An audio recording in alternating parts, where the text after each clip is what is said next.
आज के कार्यक्रम में आपका स्वागत है। ये कुंभ पर हमारा दूसरा एपिसोड है। पहला एपिसोड आप छोटे-छोटे एपिसोड रहेंगे इसमें जिससे कि लोग देख सकें इसे, ज़्यादा लोगों तक पहुँचे ये। हमने पहले एपिसोड में बात की थी कुंभ का परिप्रेक्ष्य क्या है। आज कुंभ जो है वो धर्म का नहीं, धर्म उद्योग का हिस्सा है। एक ज़माना था कि कुंभ धर्म का हिस्सा था, लेकिन अब धर्म उद्योग का हिस्सा है। और ये एक बहुत बुनियादी पैराडाइम शिफ्ट है कुंभ के प्रसंग में और धर्म के प्रसंग, क्योंकि धर्म का, संत महंतों का, भगवान का, इन सबका वस्तुकरण और ग्लोबलाइजेशन और कॉरपोरेट कल्चर के विज्ञापन कंपनियों के नियमों के अनुसार रूपांतरण बुनियादी तौर पर धर्म उद्योग में कुंभ का रूपांतरण है। इस क्रम में जैसा कि मैंने आपसे कहा था कि संत महंतों का भी वस्तुकरण हुआ है, धर्म का भी वस्तुकरण हुआ है, भगवान का भी वस्तुकरण हुआ है। इस कुंभ के पूरे या धर्म के वस्तुकरण या धर्म के धर्म उद्योग में रूपांतरण की प्रक्रिया भारत में कब से शुरू हुई? भारत में धर्म के धर्म उद्योग के रूप में रूपांतरण की प्रक्रिया का आदर्श रूप है तिरुपति बालाजी। पहली बार वो मॉडल अडॉप्ट किया गया धर्म के पूंजीवादीकरण का, और वो मॉडल बहुत सक्सेसफुल मॉडल रहा। लेकिन हिंदी भाषी क्षेत्र में राम मंदिर आंदोलन के प्रसंग में जो बाबरी मस्जिद हटाओ आंदोलन शुरू हुआ,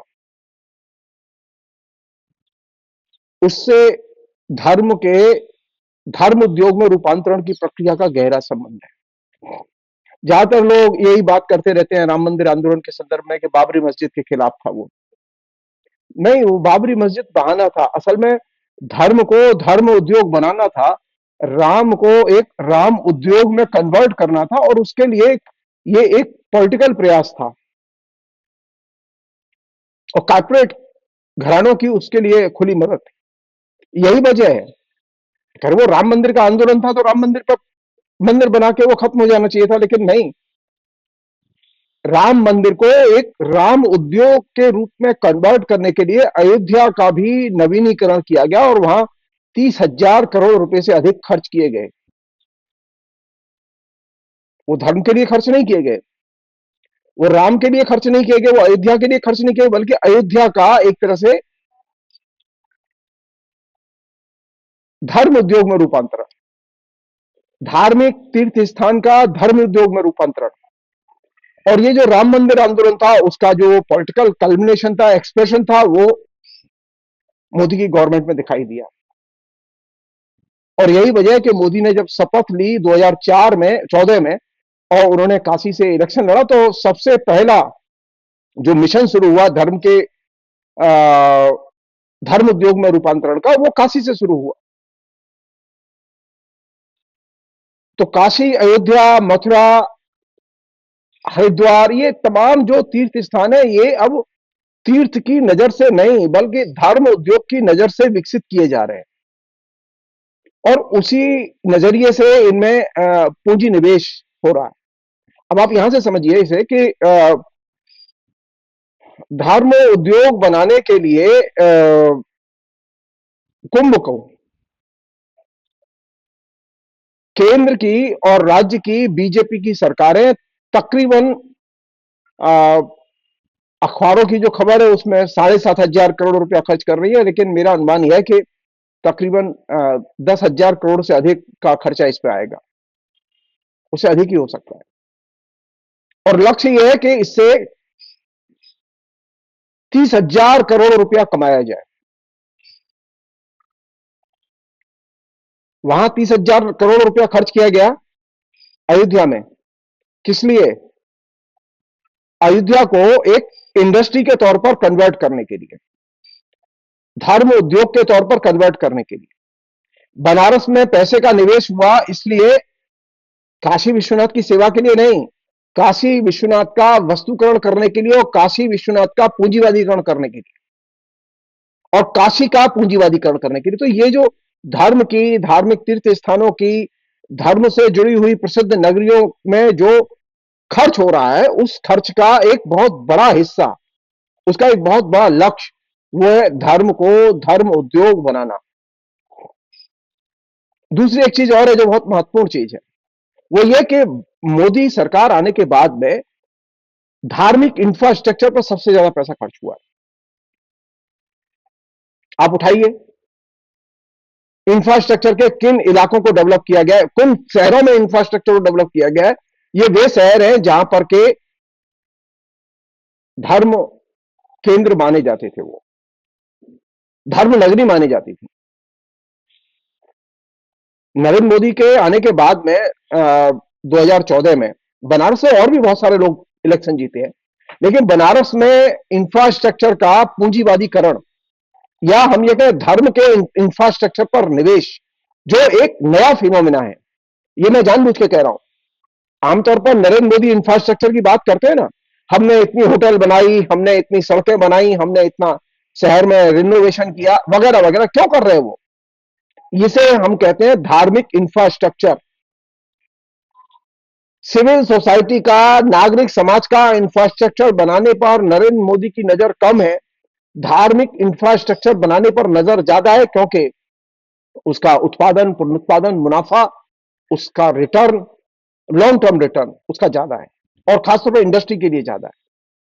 तो तीर्थों का वस्तुकरण हो रहा है, कमोडिफिकेशन, भगवान का कमोडिफिकेशन हो रहा है, संत महंत जो कल्ट गुरु है, कथावाचक है, उनका कमोडिफिकेशन हो रहा है। और ये सारी की सारी चीजें एक नए किस्म की कॉर्पोरेट कल्चर और एक नए किस्म की धर्म संस्कृति, जो कॉर्पोरेट संस्कृति का हिस्सा है, उसके विकास की तरफ हमारा ध्यान खींचे। मथुरा में वृंदावन एक ऐसा स्पॉट है जिसका कि एक तरह से धर्म उद्योग में कन्वर्जन हो चुका है।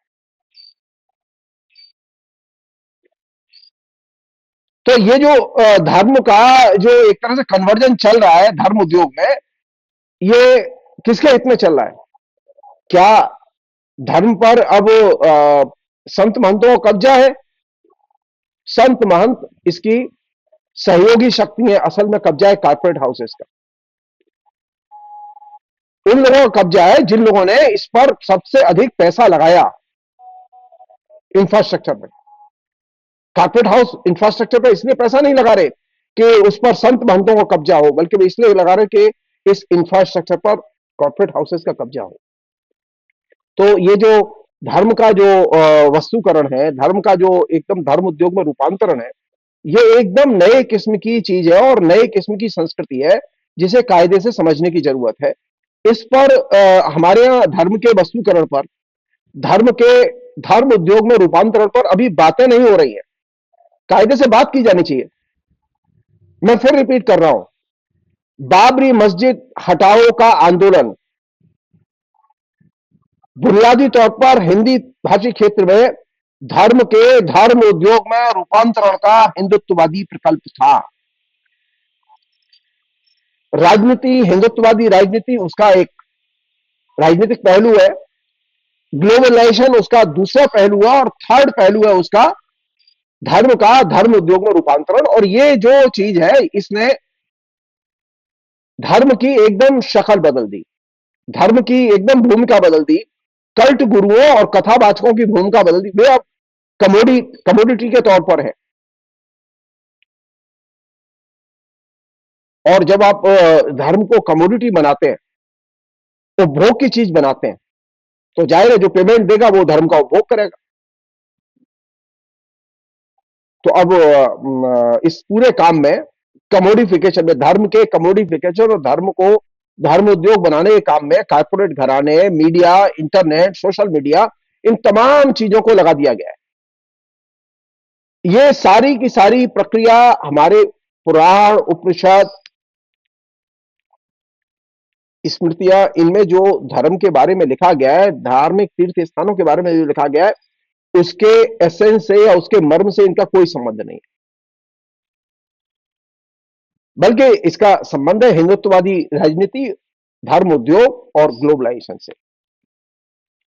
एक अन्य चीज जिस पर कि कायदे से हम ध्यान दें, जैसा कि मैंने आपसे कहा कि इसका एक बड़ा पहलू है धार्मिक इंफ्रास्ट्रक्चर का निर्माण, और धार्मिक इंफ्रास्ट्रक्चर के निर्माण के साथ साथ धर्म को, यानी धर्म एक तरफ धार्मिक इंफ्रास्ट्रक्चर से जोड़ा गया, वहीं धर्म को मॉडर्न टेक्नोलॉजी से जोड़ा गया। अब धर्म का जितना भी प्रपंच है वो मॉडर्न टेक्नोलॉजी से कनेक्टेड है।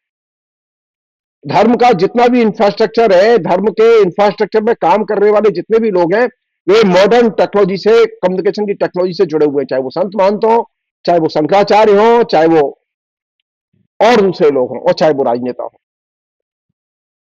तो एक तरफ धर्म उद्योग, धार्मिक इंफ्रास्ट्रक्चर, और दूसरी तरफ धर्म के साथ में टेक्नोलॉजी का रिश्ता, ये एक नई चुनौती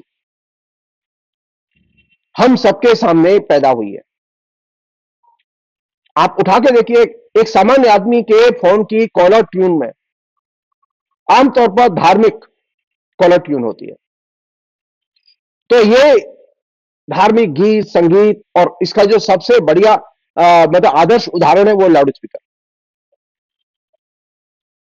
धर्म का कोई भी इवेंट लाउड स्पीकर के बिना नहीं होता, और ये एक तरह से टेक्नोलॉजी और धर्म के रिलेशनशिप का एक तरह से बुनियादी आधार है, जिसको की शुरुआत बहुत पहले हुई थी, लेकिन इधर वो पहले जब इसकी शुरुआत हुई लाउड स्पीकर के साथ में, तो ऑडियो इंडस्ट्री ने इसे पॉपुलर बनाया, और अब mobile connectivity, internet connectivity, computer connectivity ने इसका एकदम विशाल काय आधार खड़ा कर दिया है। और इसके चलते इसमें एक और एलिमेंट है, वो है धार्मिक टीवी चैनल और चैनलों के जरिए धर्म का प्रचार, अहर्निश प्रचार। तो इसने धर्म लोकल था, अब धर्म ग्लोबल है। लोकल और ग्लोबल, कुंभ लोकल था लेकिन अब कुंभ भी ग्लोबल है। सो ग्लोबल और लोकल का एक बहुत ही विलक्षण कॉम्बिनेशन इसने विकसित किया है, और इसने हमारी पूरी की पूरी टेक्नोलॉजी और उसकी भूमिका, कम्युनिकेशन टेक्नोलॉजी या मीडिया और उसकी भूमिका, इन सबको प्रभावित किया है, और मीडिया ने इन सबको प्रभावित किया है, धर्म को प्रभावित किया है। आज धर्म और धार्मिक लोग सबसे ज्यादा कनेक्टेड हैं, कनेक्टिविटी पे बहुत ध्यान रखते हैं, और अब जितनी भी धर्म की अनुभूतियां हैं वो कनेक्टिविटी पर टिकी हुई हैं, मॉडर्न टेक्नोलॉजी कनेक्टिविटी पर टिकी हुई हैं। तो एक नए धार्मिक संबंध, धर्म और टेक्नोलॉजी के संबंध की शुरुआत, धर्म और इंफ्रास्ट्रक्चर के संबंध की, धार्मिक इंफ्रास्ट्रक्चर के संबंध की शुरुआत हमारी राजनीति में हो चुकी है, और ये एक अपने आप में चिंता की चीज है। इसके बहुत गंभीर परिणाम हैं जिनके बारे में इसने एक नए किस्म के भावबोध की सृष्टि की है। जो कनेक्टिविटी से जुड़े हुए हैं, जो इंटरनेट से जुड़े हुए हैं, जो मीडिया से जुड़े हुए हैं, उनको ये गोलबंद करने का एक बहुत महत्वपूर्ण और मोबिलाइज करने का बहुत महत्वपूर्ण इंस्ट्रूमेंट है। तो अब सारी जो अनुभूतियां किस पर निर्भर है? मॉडर्न टेक्नोलॉजी और उसकी कनेक्टिविटी पर। इसलिए जो सारे जो सरंजाम दिखाई दे रहे हैं आपको कुंभ के मेले में, उसमें मॉडर्न टेक्नोलॉजी और उसकी भूमिका, मॉडर्न जो है जिसे कहें कि आवास सुविधाएं और उसकी भूमिका, महंगे से महंगे आवास और उनकी भूमिका। तो धर्म एक नए रूप में, धर्म उद्योग के रूप में हमारे सामने, कुंभ एक नए रूप में, कुंभ एक तरह से एक जिसे अब लोग कह रहे हैं ना महाकुंभ, महाकुंभ जैसा कोई पदबंध पुराण स्मृतियों में नहीं है। एक्चुअली दिक्कत यह है कि ये चूंकि ये कंप्यूटर और इंटरनेट का युग है, तो इसमें कैपिटलिज्म ही नहीं है बल्कि हाइपर कैपिटलिज्म। सो हाइपर कैपिटलिज्म से हमारा कुंभ भी प्रभावित है, तो इसलिए उसे अब कुंभ नहीं कहते बल्कि महाकुंभ कहते हैं। तो महाकुंभ वो हाइपर कैपिटलिज्म का एक तरह से इंटीग्रेटेड हिस्सा है, और उस महाकुंभ के और हाइपर कैपिटलिज्म के स्पोक्समैन है मोदी और योगी, जो कि धर्म का एसेंस धर्म से विच्छिन्न करके उसका उद्योगीकरण कर रहे हैं, उसका वस्तुकरण कर रहे हैं। और अगर मुझसे पूछें तो धर्म की ये सबसे बड़ी जिसे कहें कुसेवा है, सेवा नहीं है। धर्म की सेवा तब होती है जब धर्म को धर्म रहने दिया जाए, लेकिन धर्म को जब आप धर्म के उद्योग में बदल देते हैं, धर्म को धंधे में बदल देते हैं, तो आप धर्म को मुनाफे में बदल देते हैं, तो आप वो धर्म की कुसेवा करते हैं। और संयोग की बात है कि इस कुसेवा का सबसे बड़ा जिम्मेदारी वो आरएसएस के ऊपर है, क्योंकि उसके संगठन इस पूरे मुहिम में लगे हुए हैं कि किसी तरह से धर्म के बहाने लोगों का मन जीता जाए, और इसीलिए 40 करोड़ से अधिक लोगों के मोबिलाइजेशन की कल्पना की जा रही है, टारगेट रखा गया है।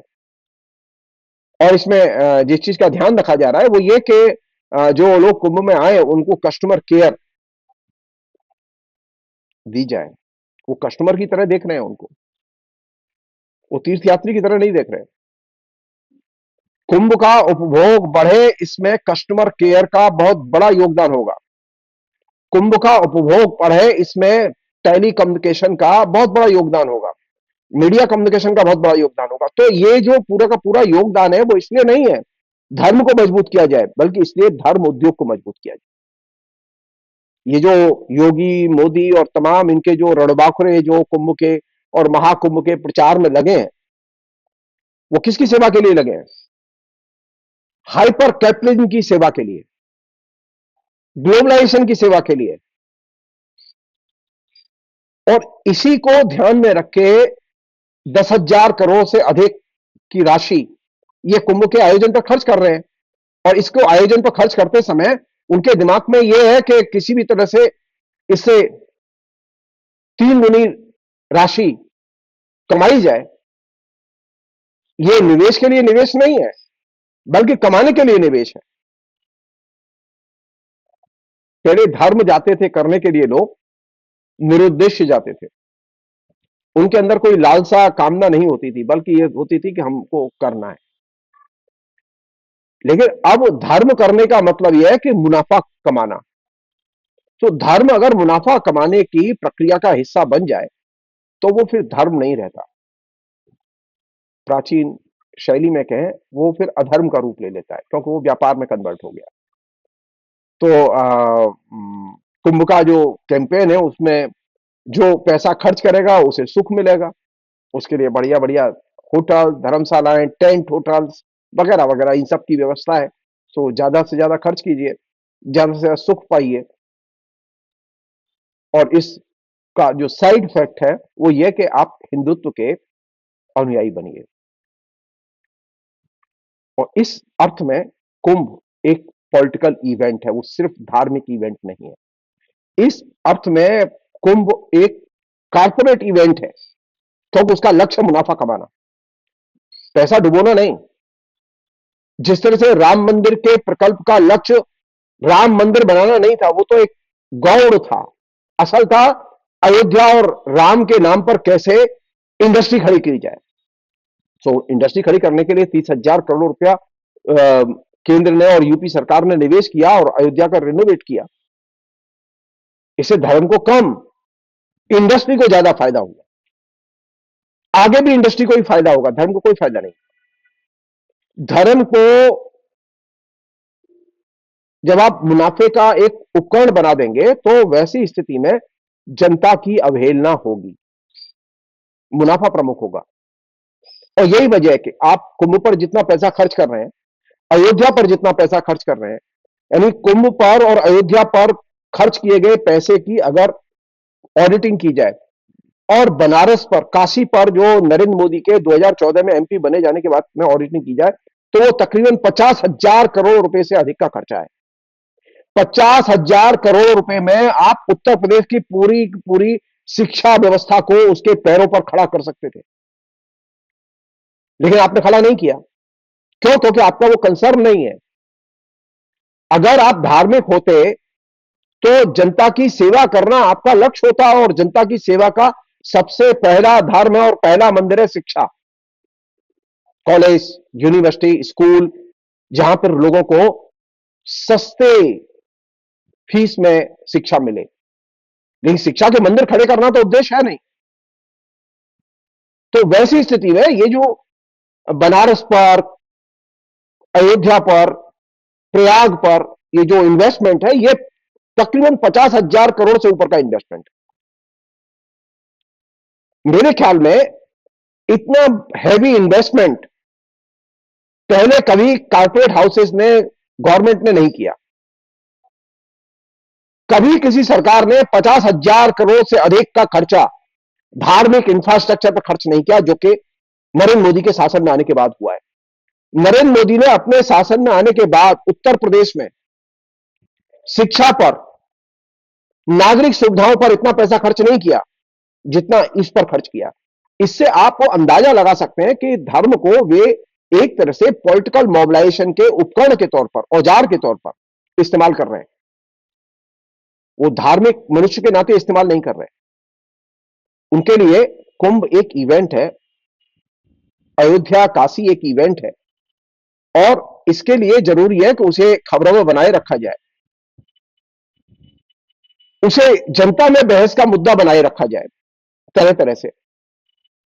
और इसके लिए जाहिर है कि जब आपको कुंभ का मेला करना है तो 10-20 हजार तो कर्मचारी चाहिएंगे, वहां मजदूर चाहिएंगे, तो सस्ता श्रम भी जुगाड़ किया जाए।